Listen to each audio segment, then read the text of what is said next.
If you need to reinstall OneDrive on Windows 11, this step-by-step guide will walk you through the whole process from start to finish.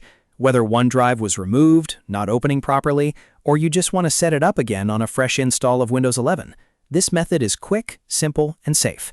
By the end of this tutorial, you'll have OneDrive back on your PC and ready to sync your files again.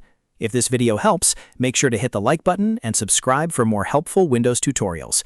Let's jump right in. First, open your web browser and go to the official Microsoft OneDrive download page. You want to make sure you're using the official Microsoft site so you get the correct version and avoid any unsafe downloads. Once the page loads, look for the download button and click it. This will start downloading the OneDrive setup file to your computer.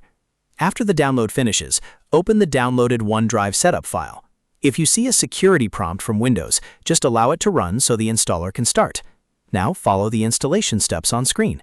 The setup process is usually very straightforward, so just click through the prompts and let Windows handle the installation. Depending on your system, this may only take a minute or two. Once the installation is complete, wait for OneDrive to finish setting itself up on Windows 11. After that, open the Start menu on your taskbar. In the search box, type OneDrive. You should see Microsoft OneDrive appear in the results. Click it to open the app. When OneDrive launches, sign in with your Microsoft account. Make sure you use the same account you want to sync with your PC, because this is what connects your files, settings, and cloud storage. After signing in, continue through the setup prompts and finish the configuration process. You may be asked to choose your folder location or confirm sync settings, depending on your account and device. Just follow the on-screen instructions until setup is complete. Once everything is finished, OneDrive will be reinstalled and ready to sync on Windows 11. At this point, you can start backing up your files, access your cloud storage, and keep your important documents protected and available across devices.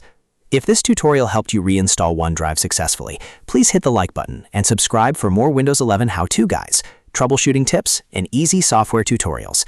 Thanks for watching, and I'll see you in the next one.